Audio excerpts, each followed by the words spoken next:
Now what we're going to do right now is we're going to show you a technique here on how to do a repair on a wall. This was a wall here where it was so bad it literally had to be tore out, as sometimes tenants do.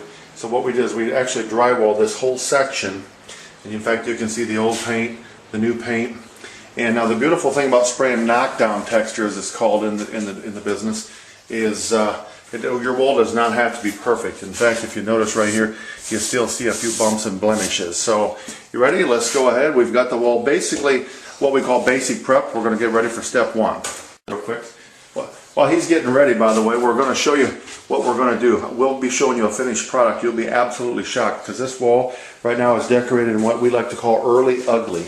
Just looks absolutely atrocious. They've taken the trim off the wall and he's getting ready to spray. Alright, we're getting ready to take care of step one. Ryan, what you got there?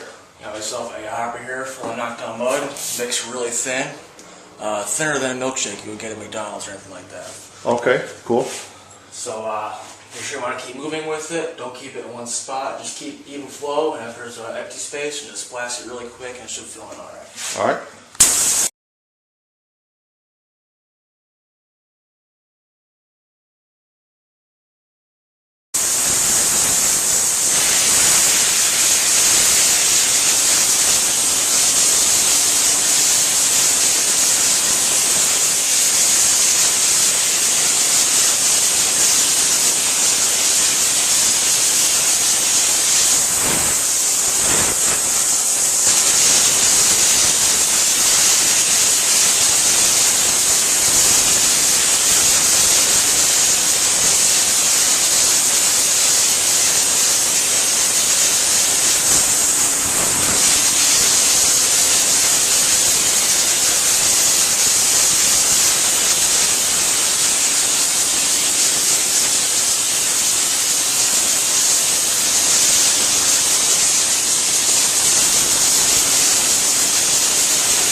Alright Ryan, now I see you just got it textured. It's been what, about, how long has it been? 2-3 minutes? It's judging on the temperature of the air. The warmer it is, the less you have to wait. If it's colder, I might have to wait maybe 15-20 minutes. No, what do you mean 15-20 minutes to do what? To knock it down. So you're going to knock the wall down? The whole thing. Well then why do I want you here? I don't want my house knocked down. No, seriously, explain what knockdown is to us. Take the knife, up against the mud you just sprayed, knock it down. Flattens it out, gives it that nice modern texture. Oh, okay, so the knockdown simply means flattening the... Now I see you have two knives. Why do you have two knives? Usually use the wide one to cover more area when you knock it down.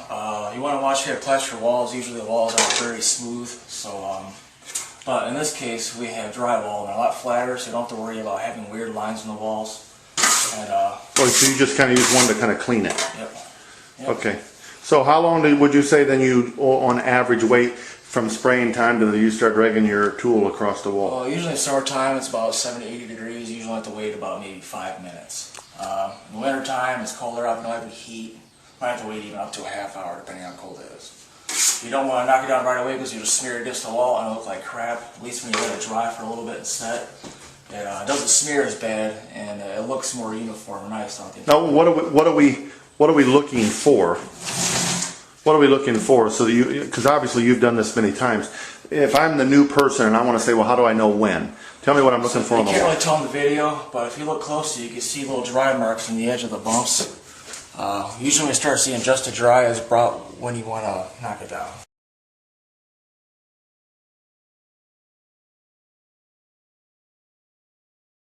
What are you going to do with that hole right there? That is really irritating me. Gonna knock it down.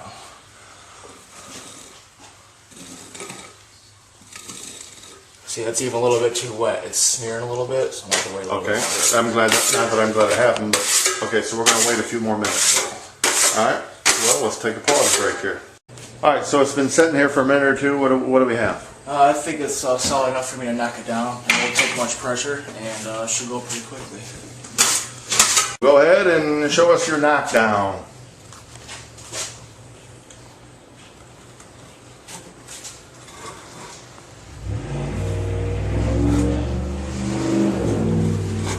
Now, when that's painted, what's the advantage of doing knockdown versus not doing knockdown on a wall? It gives a modern look, and if there's any kind of little blemishes on the wall, it covers it right up. You can't ever tell. Now, I think you told me earlier that if you paint it with like a satin paint, it's washable, and yet it doesn't reflect light, so the wall hides all kinds of imperfections. Is that true? Okay.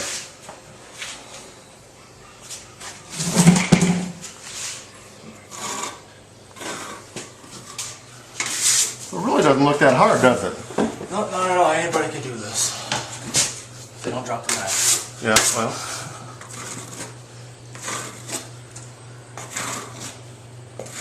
It doesn't take a special touch. It just got to be. Is it hard to learn? Not at all. Hey, would you humor me here because we're making a video? Let me try it once. I've never done this, but let's see what happens. Here, hold the camera and you film me. Of course, if it screws up too bad, we may have to edit that out. Okay, so I use the big knife or the short knife? Use the wider knife. Okay, use the wider knife. Don't push very hard. Just a light touch. Okay, light touch. You push down too hard, you'll smear it and you'll start all over again. Well, they said I did. Yeah, that ain't too hard. Hey! Look at that. I'll be getting calls from New York, everywhere, wanting to hire me to do this. You're better at this than me. Well, look at that. Oh, watch. I got a little line right here. Now, is that not supposed to be here? Usually when you have debris in the mud, if you just take that debris out of there and you go in the opposite direction, it takes care of it.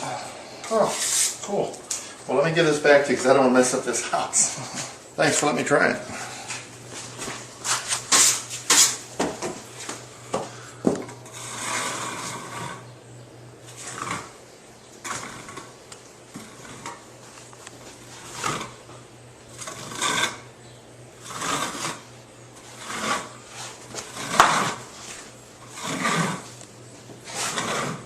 Well, it goes quick, doesn't it?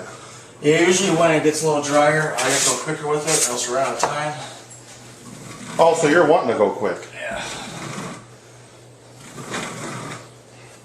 What would happen if a person didn't do your knockdown technique? Would you simply have a texture on the wall?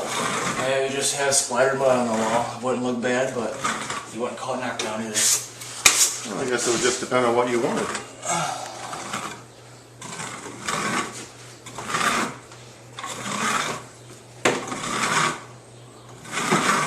That's pretty cool. All right, here we are. Just kind of a fun blooper, but this stuff really happens. Ryan forgot to bring his ladder, and we already sprayed. So proper preparation prevents poor performance, or you can stay on the cover to do it. So he's simply doing more of the same thing up there that he did down there. And the texturing that he got all over the crown molding, you can literally take a wet sponge and a bucket. He likes extra work. Some people tape it off. He just wipes it off when it's done. It takes more time to tape it out just to clean it. Okay.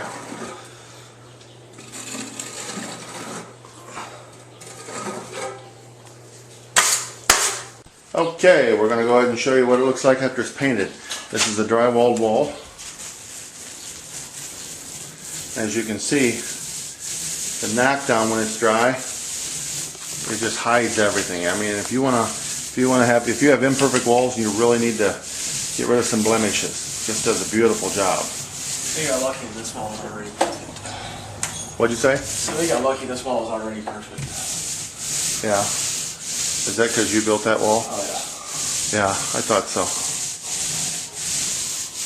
Now, since this is new drywall, you really have one of two choices. You can either hit it with some primer, let it dry, and then paint it, and it'll paint beautiful, or you can kind of do like we're doing today, just because we figured it doesn't matter, we're going to paint it, and then the drywall will probably absorb some paint, and we'll end up giving it a second coat with the same color. So if you're going to paint it once with primer, once with drywall, or paint it with paint.